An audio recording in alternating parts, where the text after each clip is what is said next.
Okay.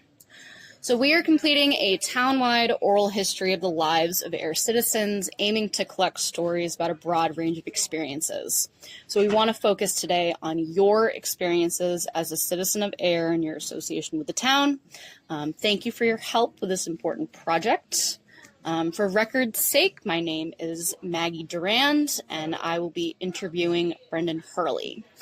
So Brendan, do I have your permission to record this oral history using your name and date? Yes. Okay. And for the record, could you please spell your name? First name Brendan, Brendan. Last name Hurley, Hurley. Excellent, thank you. So, just for background, could you just give me some general info about you, your family, how long you've been in Ayer, et cetera, et cetera? Of course. I was born in Leominster, but only because I was born at the hospital. I've lived in Ayer my entire life. Originally, I lived on Nashua Street with my parents. I then bought a house on Holmes Street.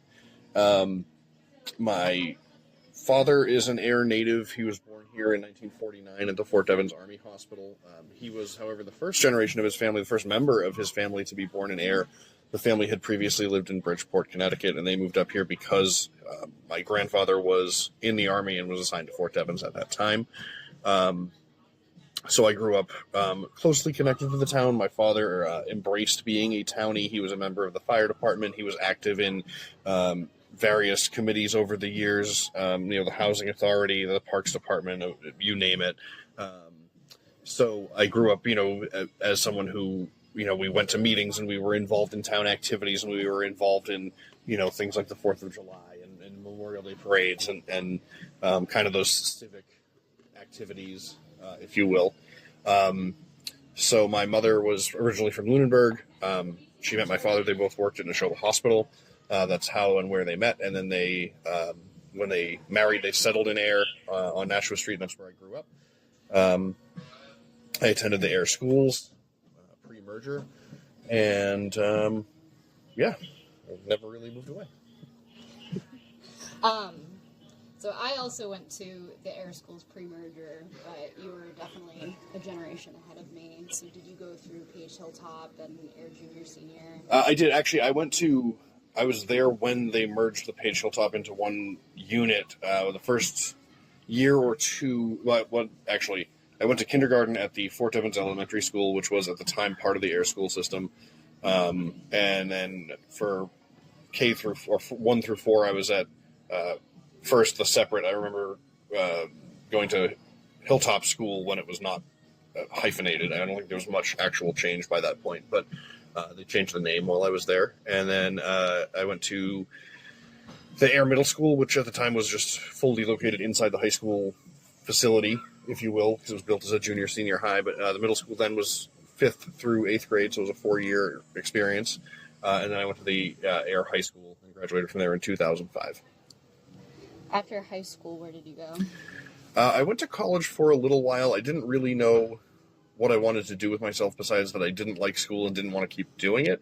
So I went to college because it was kind of expected of me, but, my parents didn't have a lot of money, so I went to Mount Wachusett Community College. I took maybe 3 or 3.5 semesters worth of classes and decided I didn't know what I wanted to do. I was working as an EMT at the time in Lawrence, and I stopped going to school so I could work full-time and figure some things out. And then that led to me going to Northern Essex Community College, where I obtained a certificate in paramedic technology and became a paramedic.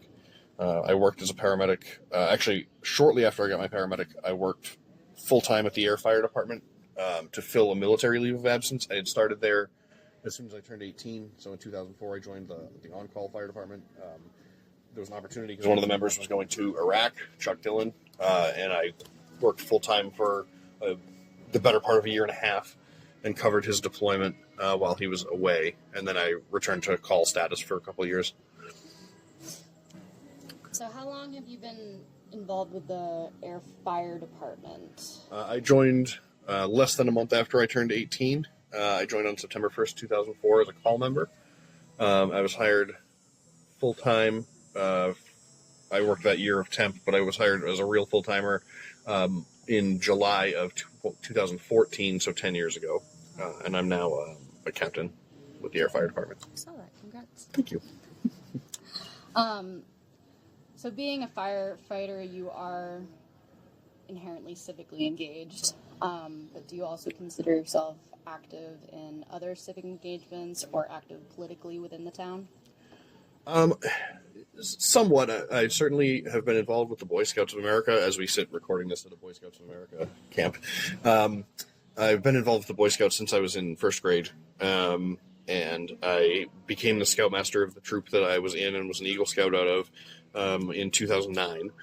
I became the Scoutmaster, and so I've been involved with that. That troop happens to be sponsored by the fire department, which is one of the two in our town, and so I've remained involved with that throughout. And as far as civically, I don't find myself between work and scouting and family commitments. I don't find myself with a lot of time to volunteer for civic commitments and committees and things like that. But I do participate in town meeting. I seldom miss an annual town meeting, and I don't miss any elections. I always vote. I certainly keep half an ear to the ground of what's going on in town, which is made easier through social media. And there's some local residents are very good at kind of broadcasting everything that happens, which is for better or worse. So since we are sitting at a Boy Scout camp, what led you to get involved in Scouts and stay involved? So interestingly, it was going to happen no matter what. So I got a flyer when I was in first grade about joining Tiger Cubs, and I thought it sounded awesome. So I went home. I was all excited, and I found out years later that was going to happen, whether I thought the flyer sounded awesome or not. My parents were already going to sign me up. It just so happened that I came home and thought it sounded fun, and a bunch of my friends joined. We were all in a den together all the way through Cub Scouts, and then crossed over into Boy Scouts. There were 7 of us originally, and I think 5 of us became Eagle Scouts. The other 2 quit, partway through, but the 5 that stayed in all became Eagle Scouts. And I just really enjoyed the program. I worked on summer camp staff, and was heavily involved with the program as a teenager. So it was always something I enjoyed doing and didn't want to step away from once I was an adult. So, what was your Eagle project? I cleaned out the storage area under the stage at the high school. I was involved with the drama department, mostly in a stage crew kind of role because I can't sing whatsoever. So when we always did musical shows. So, but that under the stage area had been a dumping ground for, I think, since they built the building. And we basically, this was before they had the pay to throw dump program. So we brought 30 pickup truckloads of just trash to the dump with the under the supervision of the custodial staff. Parts for desks that the school hadn't had in 20 years, and chalkboards that they didn't have anymore, and so much crap was stuffed under there. Broken instrument cases, and detritus of 40 plus years. That stage is no longer even there. Yes, it is. The same stage is the same. And they took out the dividing walls. It was divided into one long room that ran the length, and there were 3 rooms off of it that may have originally been intended for changing or something. It's all one big open space with HVAC components in it now, but it's still there, and it's somewhat less cluttered than it was, because it did go back to being cluttered, rapidly, just with different stuff. Do you like the changes they made at the high school with the regionalization? I like the changes to the physical plant of the high school. I think the new building, or the mostly new, 80% new building, is pretty good. It seems to work pretty well. They have certainly nicer facilities. When I went there, the building was 40-ish years old and showing its age. The science labs were clearly dated, and a lot of things didn't work correctly or didn't work at all. In fact, being on the stage crew in the theater department, the lighting system for the auditorium was needlessly old and complex and looked like something out of a Frankenstein movie. The benefit of that was there were 3 students that knew how to operate it in the entire school. So if they needed the lights on for an assembly, we would get called out of class to go turn the lights on, and then never seemed to find our way back. So we did take advantage of that. But I think the changes to the physical plant of the school have been really positive, for the high school anyway. I think that regionalizing with one other town that's on a significantly different financial footing than us has been an ongoing challenge and frustration, that you have 2 very different mindsets of the voting block in the 2 towns. And my personal opinion is that it was not the right choice to do, but that it's done, and now we have to live with it. So.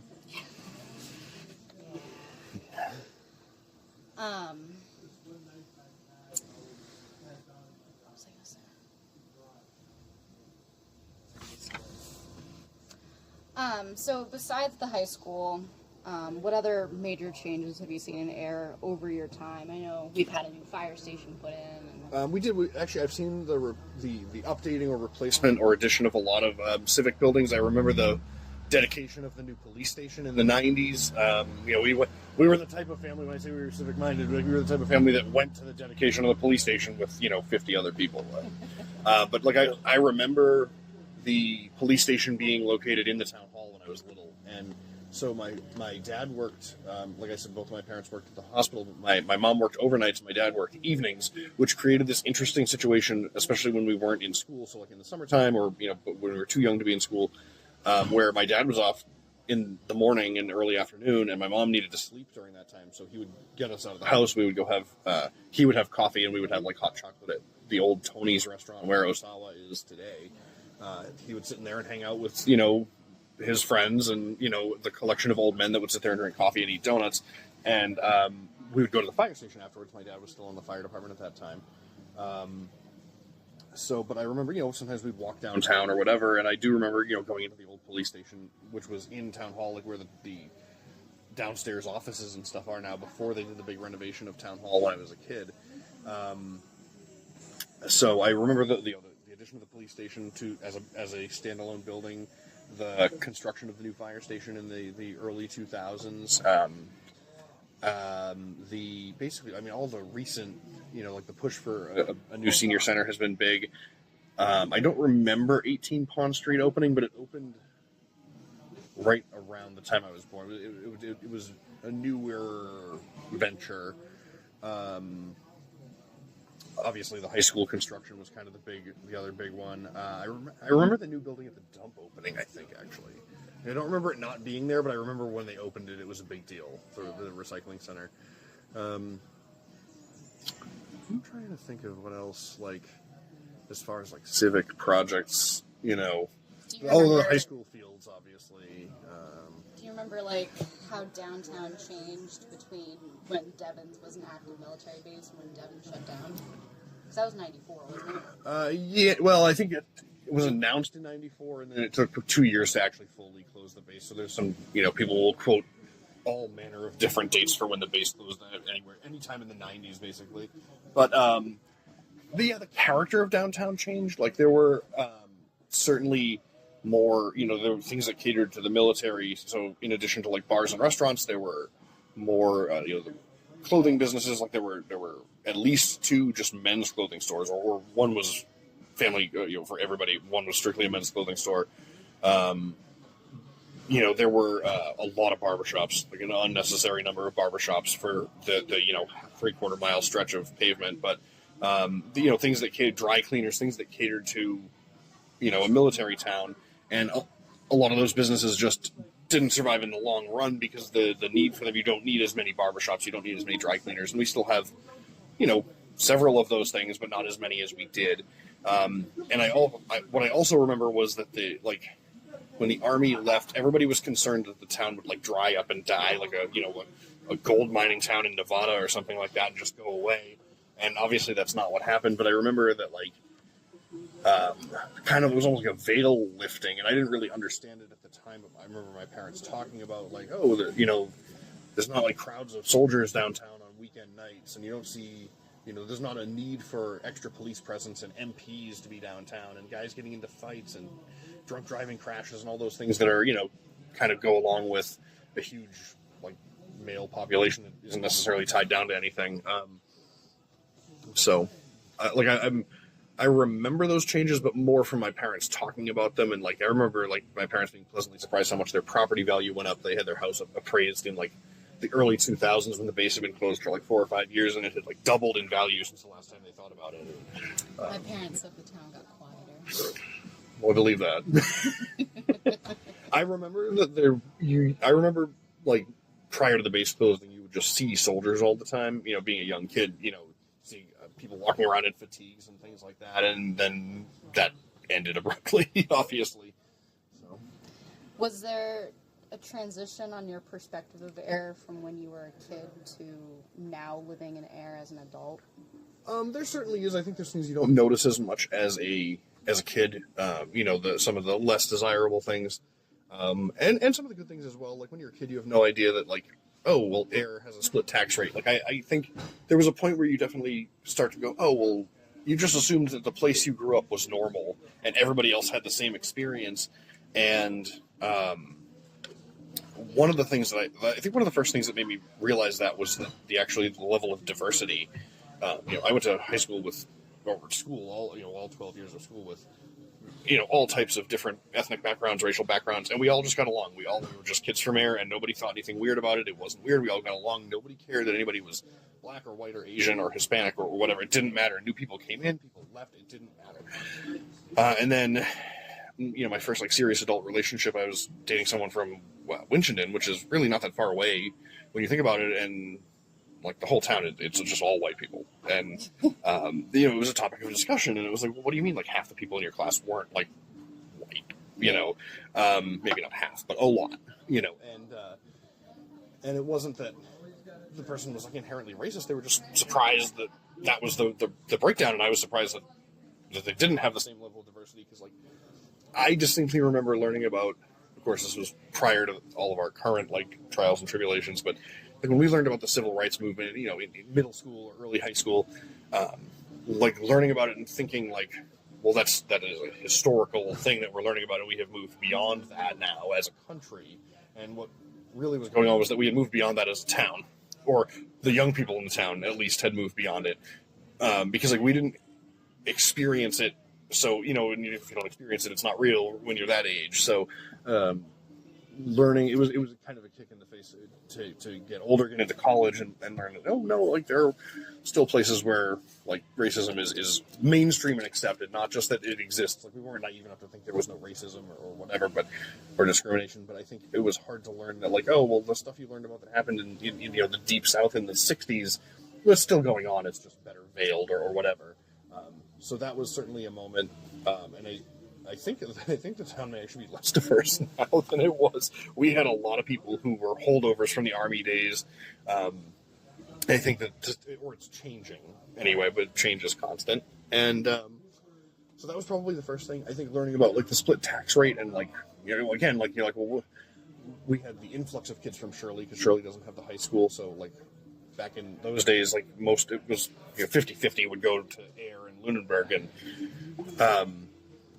because Hurley had its own, the middle schools were separate, and learning half these kids didn't have a sewer system. They had septic, and they didn't have town water because they had a well. And what do you mean half your town doesn't have water? We learned about town history and said, well, Ayer's had a water system for the town since the 1880s. What do you mean you don't have water on your street? It was fascinating to learn about how some of the choices that Ayer made in being a newer, more modern town. Businesses pay a higher tax rate, so the residents can approve things at town meeting, and the businesses just have to kind of get dragged along. Yeah. So learning that was certainly fascinating. I think also, and like I said, when you're younger, you don't always recognize some of the negative things. I think because we're a town that has, we function more like a city. We have a lot of services. We have more service businesses. Where previously we had the two motels that were on the lower end of the spectrum, which obviously aren't functioning as commercial hotels at this point. But we had those. We have a court. We have a hospital. We have a lot of businesses. We have churches that do outreach to the less fortunate. So I think it makes it, if you're in this general area and you are you are facing housing insecurity or food insecurity, Ayer is an easier place to be.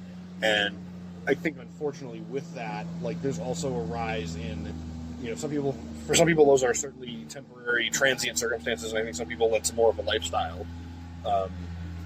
And I think that we do have a higher population of people who might be unhoused or choose to be unhoused during the warmer parts of the year than the surrounding communities. And I think there's certainly a perception among the surrounding communities that Ayer is, Ayer's the town you go to get drugs, or Ayer's the town where kids go to get someone to buy them liquor, or there's that kind of negative connotation. And I think that to some extent goes back to the Army days, and it just hasn't changed because of the presence of all the services in town, and I don't think it will, and I think that's okay, but it is something that, when you're a kid in high school, you don't really think about it or notice it until your friends are telling you that, oh, we got the guy who lives out behind the train tracks to buy us a 30-pack, and you're like, wait, what?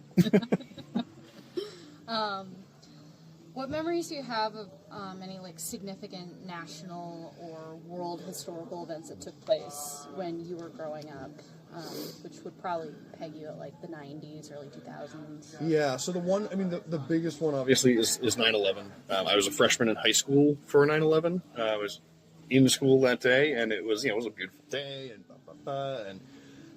it was interesting. Our teachers, obviously nobody knew what to do. So there were a variety of reaction among teachers. And I remember, I think I was in Mr. Beauchene's class when we figured out that something bad was going on, because people were running around getting TVs from classrooms. We had the big TV carts, and upperclassmen were running around just trying to find any available TV and bring it back. And Mr. Beauchene was whatever's going on, it doesn't involve this Algebra 1 class, so let's get back to work.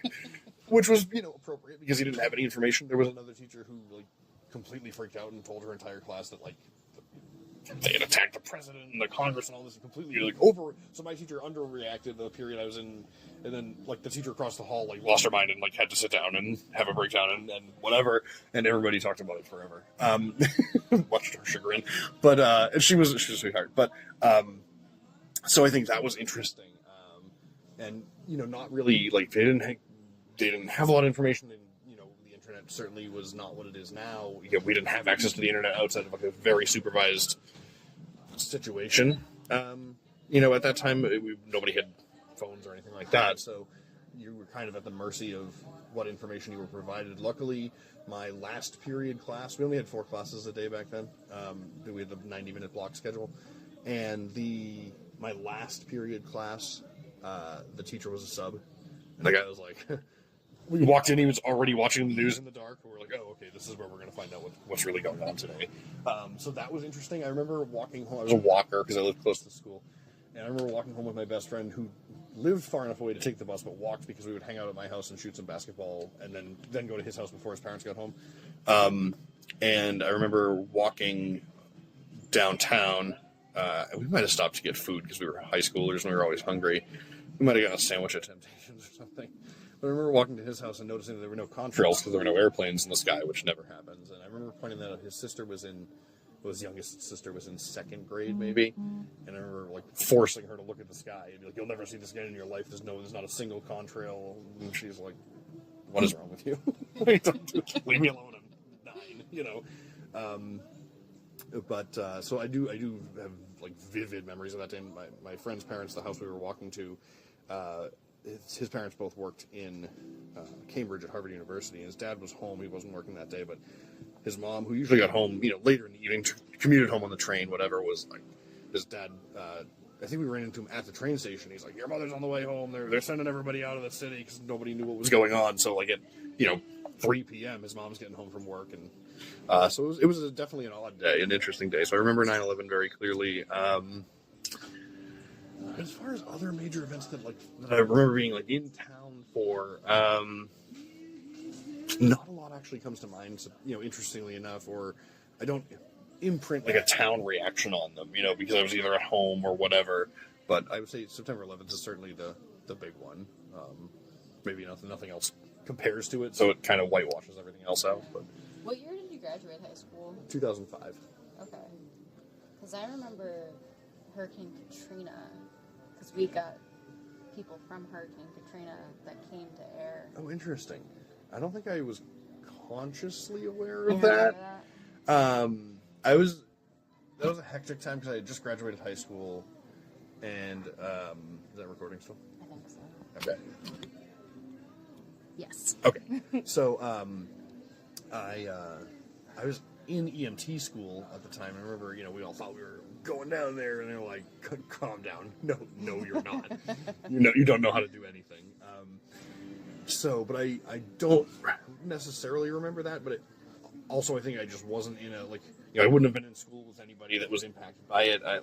It was more I was aware of how it impacted people I knew. I had a friend who was, had was supposed to start college at Tulane in the fall, and obviously did not. And she went to BC or BU for like 2 years, I think, and then did 2 years at Tulane, at least 1 year. Yeah. So it was more like I was more focused on those aspects, I think. And, I was like a freshman in community college and was off in my own little world. So I remember Hurricane Bob in the 90s. I remember it was very like hyped up, and then like nothing happened. Like to us, to me in my little tiny 1992 6-year-old sphere of influence.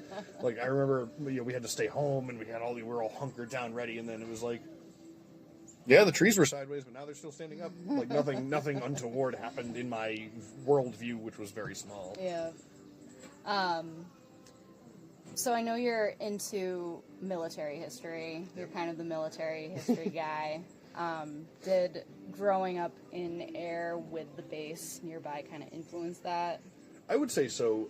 Like I remember, we were close enough to the base to hear it. Like, we could hear they used to shoot a cannon at 8 o'clock every night as a way to mark the time, and you could hear the address system that would play like reveille and taps and retreat and to the colors and all those military calls. So I think being kind of immersed in that, and my father's a veteran, both of my grandfathers are veterans, so I kind of certainly grew up very aware of it. And my father was very,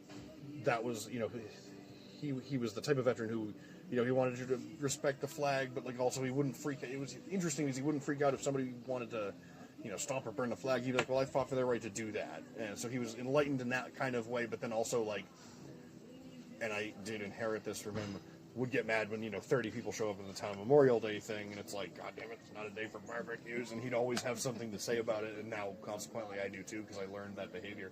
But yeah, I would say that growing up in Ayer, like I remember like we were under the approach path for Moore Airfield, more or less, or adjacent to it, and I remember more that stuff would like rattle off shelves, and like you'd hear helicopters, and you look outside and it looked like Apocalypse Now outside with 25 military helicopters flying in formation, or C-130s at 300 feet on their final approach into the airfield and stuff like that, especially when they were closing the base and they were the flights really picked up because they were moving a lot of stuff out and things they wanted to keep and whatever. So, and that was right when I was 8, 9, 10, so that's awesome when you're an 8, 9, 10-year-old boy and there's 20 C-130s landing a day at the airfield that's right next to your house, basically. So like, but I remember my younger brother always being scared by the helicopters after bedtime. Like he was fine during the day when he could see them, but if it was, we went to bed fairly early because of my parents' work schedule. So if we were in bed and like a large number of helicopters flew over, he would always be upset by that. I mean, he was 2, 3, 4 years old. But like I remember the house, would shake and like stuff would fall off of shelves from aircraft. So, and there was just military vehicles were omnipresent in town. Jeeps and Humvees and trucks and whatever, full of soldiers. And why are those guys wearing helmets in a car, Dad? I probably asked that question 1,000 times. And occasionally you'd see something cool like a tank, but usually it was something much more mundane. But there were always military vehicles and soldiers around, and I think that certainly spurred my interest. So as an adult, especially like during COVID and post-COVID, do you feel that major events nationally and internationally have been affecting Ayer? Like, have you seen anything that has been directly affecting the town or the people in it? COVID affected certainly everyone, because it was a global issue, and the United States put a lot of different programs and controls in place to try to mitigate that. And as I said earlier, having a hospital. We do have a lot of company from other towns. The other towns, ambulances bring patients to the hospital, and people drive there from their homes. So that has been. We certainly had an impact from that. We also, like, out of our surrounding communities, we're the only one that has like a nursing home facility Groton I think has one, but they're fairly uncommon. So I think that we certainly had a lot more probably cases. I know when they were just doing case counts, we had access to those at the fire department, and we were usually high, but Shirley and Devon's ironically were always higher because they would count the people who were in the prisons. So they'd have, Shirley has 800 COVID cases, and you're like, well, not really. But it did certainly have an impact on the town. I mean, and in some ways it was, it had the same impacts it had everywhere, and it was inconvenient and, whatever. But we also, we had sidewalk dining for a couple of years, which was a blessing and a curse because it really narrowed down Main Street in a way that was not always pleasant. But it was the flip side of that coin was sometimes it was nice to grab a dinner outside at Bar 25 and be like, I'm sitting in the street right now. This is fantastic. And I did like the slower pace a little bit. My work life didn't change. Being, on the fire department, obviously, we still went to work the same as we did before. We just had to wear more stuff. So besides that summer of 2020, having to wear a lot of Tyvek suits on really hot days, but our life didn't change, but everything around us did. Everything else, slowed down or stopped, or we had a year with basically nothing, no summer programs. We didn't come to scout camp that year because it didn't exist. We actually did come up for a weekend, but the normal things that you do in the summertime didn't happen because they couldn't. You weren't allowed to necessarily travel, or maybe you couldn't go where you thought you were going to go. A lot of short notice plans changing and things like that. But I thought Ayer handled it relatively well for the most part. I mean, I think, we're large enough to be organized and small enough to be manageable, which is nice. I think we weren't relying on volunteer personnel for a lot of those tasks, which was probably helpful. And it helps that the regional board of health is in our town. Their facility is in our town, which is probably helpful. It just condenses everything, but yeah. What about social movements? I know Ayer tried to organize Black Lives Matter protests, and we're also taking in a bunch of refugees now. Mm-hmm. So I certainly, the Black Lives Matter thing was interesting because there was such an array of responses to it, and I don't know the gentleman's name, but there's the one older gentleman who stands downtown on a regular basis, and he's got his two little signs, and he stands out for an hour or two a night, and I usually give him a toot as I drive by, and, I admire his conviction because I know a lot of people also bust his chops about doing that, but I don't remember a time where we all unified behind one thing, because I think everything has been divisive in some way, whether it was the Devon's Crest thing. I know there were a lot of different opinions on that. And, to the Black Lives Matter thing, which unfortunately there were a lot of different opinions on that as well, or two anyway. And so it seems like anytime that people have tried to organize for some large social cause, it seems like there's always kind of an equal counterpoint, which is sometimes good, sometimes bad, sometimes frustrating.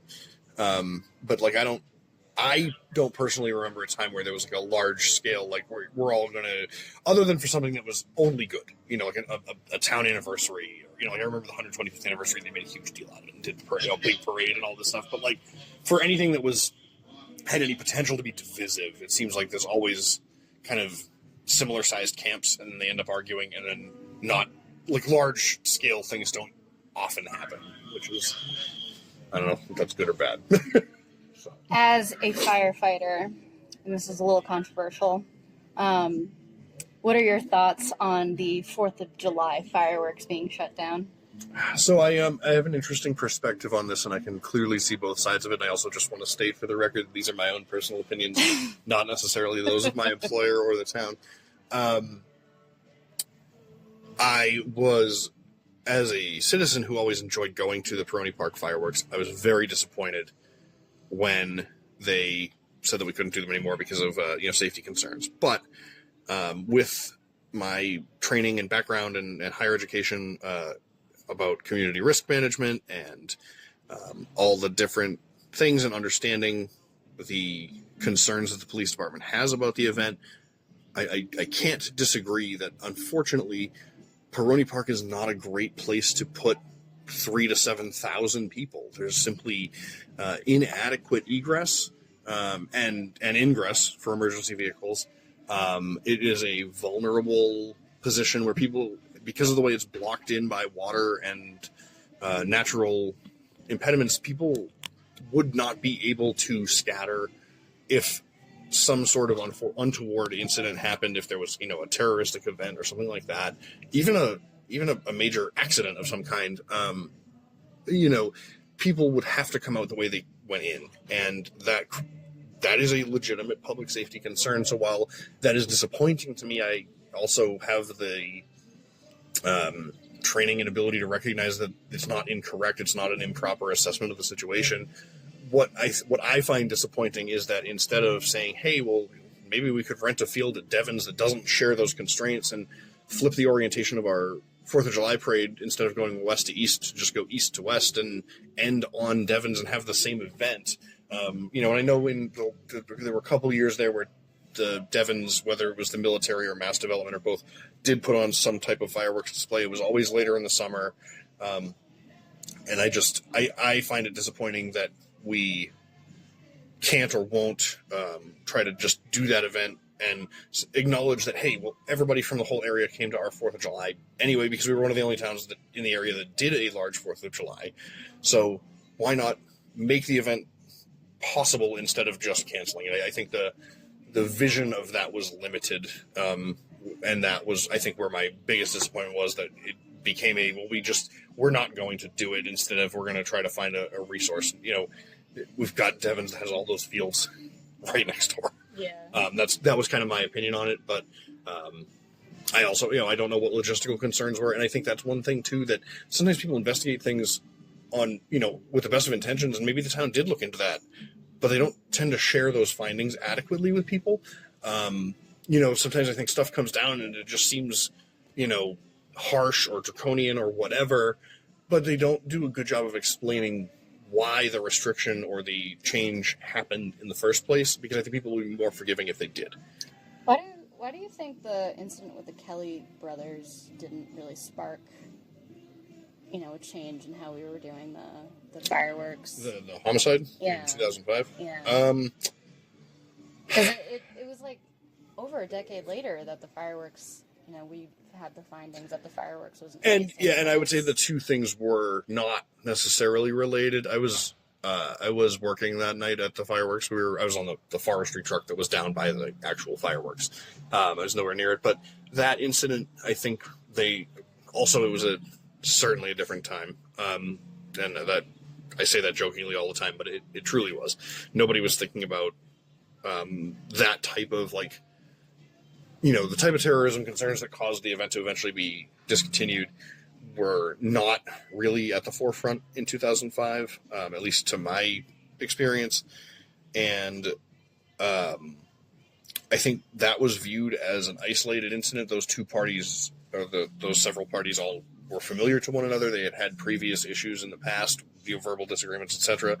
The two people who committed the crime were known to be, tend toward the violent side at the time. They had been involved in fights with each other that the police had been involved with. So I think it was viewed as more of an isolated incident between people who had some type of history together, so I think that was why I was like, oh man, this was a big tragedy that happened. But I think people also felt that, it was, it happened, it was dealt with, the outcome in the courts was probably less severe than people had hoped for. But it was, it went through the right processes, and I think people were like, well, this won't happen. We dealt with this the way it was supposed to have been dealt with. It was, if an isolated incident like that is largely unavoidable, then we dealt with it as well as we could. And I think that's why that didn't spur any, nobody blamed the event for that. So. Yeah.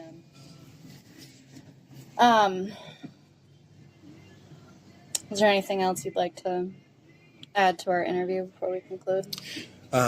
So when I was reading the pre-interview, primer, it asked about any challenges or things that Ayer doesn't do well. And overall, I love Ayer. I've made it a point to stay, and I plan to continue to stay in the future. But I think I've developed an opinion that Ayer does not do well with long-range planning of what the town is going to need going forward. The town never owned a ton of land, or at least not in anyone's recent memory. It's all been privately held, and there's not a lot you can do about it. But I think the senior center is a good example that, we need a new senior center, and there's nowhere to put one because of the land situation. And then when an opportunity for one came up, it was, not maybe the best piece of land. There was the cleanup issue that needed to happen over there, whatever. And we passed on it, and now there's less places to choose from. And I think people are, and sometimes I think it's a town meeting issue, and sometimes I think it's a town hall issue that we're not good at forward planning. Should we have kept the old fire station and just restored it? Perhaps. I think perhaps certainly by the time it was actually sold, because we did hold on to it for a long time after the fire department moved out. And I think for a town that is probably one of the most financially viable towns in our area, I think sometimes we're stingy about things that don't make sense. People will balk at buying a new fire station. Well, we can't if we fix the old one to use it as a town office, why couldn't we fix it to use as a fire station, while glossing over the fact that, it doesn't fit modern fire trucks in it, and it's no longer suitable for its original purpose. But we could, for $1 million, which was a lot of money at the time and is not a lot of money now, we could fix it up and have a municipal office building, or, whatever, to just a building that we're holding on to that maybe the historical society needs a place, or whoever. I think we're not good at looking at those type of needs. And even the library, which we built that huge addition onto, that already is, full. And well, how long? I think the library addition is a good example, right? Of okay, well, the library was tiny and needed to be enlarged, and that was in my lifetime. I remember that project starting, so it's not that old of a project, and it's already this could have been bigger. Who are we planning for, and how far down the road are we trying to plan for? And, sometimes you plan with the best of intention and just fall short, but are we really thinking about, I think sometimes we do too much cost balancing. Not that you can do none, but I think sometimes we do too much worrying about how we're going to pay for things. And we have money. Certainly now, I realize it was a very different situation in the 90s. But I think sometimes we're needlessly cautious about how we spend money, particularly with regards to property acquisition. And even the fire station, right, is a good example. And I remember the fire station being controversial. It was voted on before I was on the fire department, before I was old enough to vote. But I remember being at the town meeting just to be a supporter and back and watch. And it was very controversial at the time, and it was a lot of money. And I can tell you, we've been in that building for 18 years, and we're going to need a storage building at some point. We're going to need to have, it doesn't need to be a fire station, but we're going to need a butler building to keep our spare engine, which we now have one of. And maybe that in the spring and summer and fall, we need a forestry truck, but in the winter we need to put something else indoors because it can't live outside all winter. So the building was just big enough for what we thought we were going to need, and it didn't allow for a lot of future expansion, or we didn't properly forecast our future expansion, and I'm not sure which one of those it was. But I think it's something as a town that we're always behind the 8 ball on trying to catch up on public projects, which I think is a shame for a town that doesn't have a perpetual fiscal crisis. So. Do you feel that the town doesn't really take into consideration that we don't really make a space in our town for younger generations? Yeah, I agree with that. I don't know. I truly don't know. I don't know if this is something that other towns do or do better. Perhaps they do. I don't know. But yeah, there's not a lot of places for really the young or the old, for that matter, to go. There's not a lot of places. They have a name for it now, third spacing. Third space where you can go without being expected to spend money. And to some extent, I'm not going to lie to myself, we live in a capitalist economy that, requires money to be spent to function. Should we have a community center that's available to all people, and how do you, does it just come out of the tax levy? How do you pay for that? Is there a user fee, or, if you want to rent it out, what, but I think that is something that is certainly missing from our community, and I think that void, a generation or two ago used to be taken up by, there were more things for kids to do that were organized. There were more, people had, church obligations and activities. Like, I know St. Mary's used to have like multiple, like they had the CYO, but they had like a drum and bugle corps, and they had a ski club, and like a lot of these things simply don't exist anymore. So there's less things for people to do that, that they have more just free time. And I do think having a place that could support people having free time in a safe, controlled space where it's regulated but it's also free would be beneficial. So I think we're coming to our conclusion. okay. So, based on your life here in Ayer, what advice would you give to people today or to future generations? Anybody who is growing up in Ayer or starting a family in Ayer or moving to Ayer? I mean, my biggest thing would be to be involved. I think people, figure out how you want to receive news and sign up to receive news that way. Like, I think a lot of the, I'll say problems, but like the pretend problems that we have that people are upset about things is simply that they don't know information that is available to them. They don't have the right, they don't sign up to learn information, and they're mad when they don't know it. So like, be involved, go to, even if you don't go, I don't go to the selectmen's meetings every week. They're at the same time as my scout meetings. I don't go, unless it is very important. But I do go to every annual town meeting and the fall town meeting where we vote on things of actual value.